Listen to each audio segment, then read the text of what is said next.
Some mornings before dawn, I imagine another version of myself, a version who doesn't go, the kind of teacher who rolls over, silences the alarm, and whispers, "Not today." It's an innocent fantasy. The city would go on breathing without me. The mats would still unroll. The sun would rise. But that version of me doesn't exist.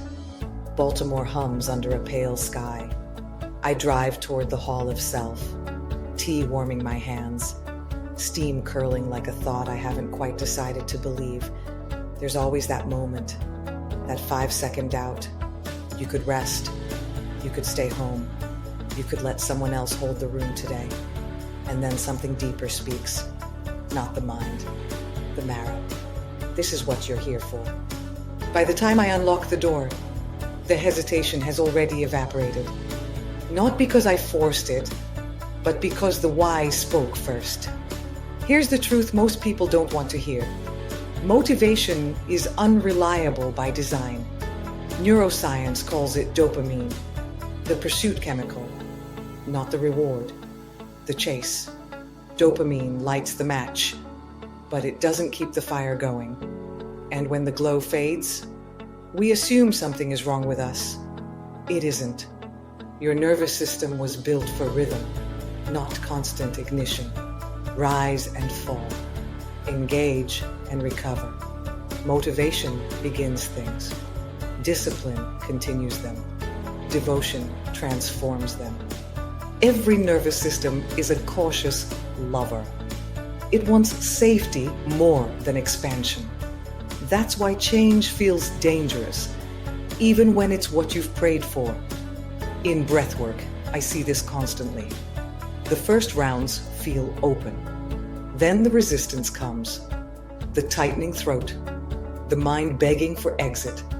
That isn't weakness. It's protection. When someone stays, curious, grounded, willing to feel, the brain updates quietly. We can survive this.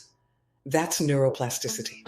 Not learning new ideas, but teaching the body new safety. Discipline isn't punishment. It's re-education. Teach your body that courage can feel like calm. Discipline has been deeply misunderstood. We imagine force, grind, harshness. But disciplina means learning, and tapas, in yogic language, means heat that refines without cruelty. Motivation shouts. Discipline hums. Motivation burns bright. Discipline burns clean. I don't wait to feel inspired before I begin. I begin, and inspiration follows.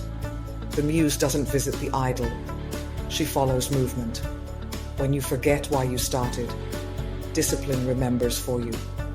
There is something sacred about attendance pool. No audience, no algorithm.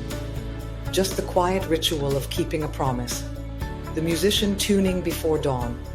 The writer shaping one stubborn line. The yogini opening her mat simply to breathe. Showing up doesn't always feel meaningful in the moment, but it always becomes meaningful in hindsight. The miracle isn't intensity. It's return. Even the heart rests between beats. But our culture worships momentum. We glorify exhaustion and call it drive. In reality, rest is the spine of discipline. Integration requires pause. When I schedule silence, life rearranges itself. Energy returns. Ideas land. Stillness isn't the opposite of movement.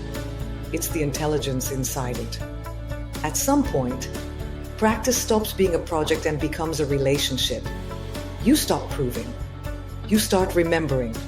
Science agrees with yoga here. Repetition plus release rewires the brain. Each time you begin again, you teach your biology to trust you. Devotion is the body's long yes. The sacred minimum is the smallest act that keeps the flame alive. 2 conscious breaths, 5 quiet minutes, 1 honest page. The goal isn't more, it's continuity. You never fall off the path. You only stop walking it for a while. The return is the practice. Motivation will leave again. It always does. But purpose stays. Quiet, Waiting. Inhale. Remember what you want most. Exhale. Begin anyway. The spark was never meant to stay. You were built to carry the flame. If this landed in your body, not just your mind, pause the video for a moment and breathe. And if you want more practices like this, grounded, embodied, real, you know where to find me.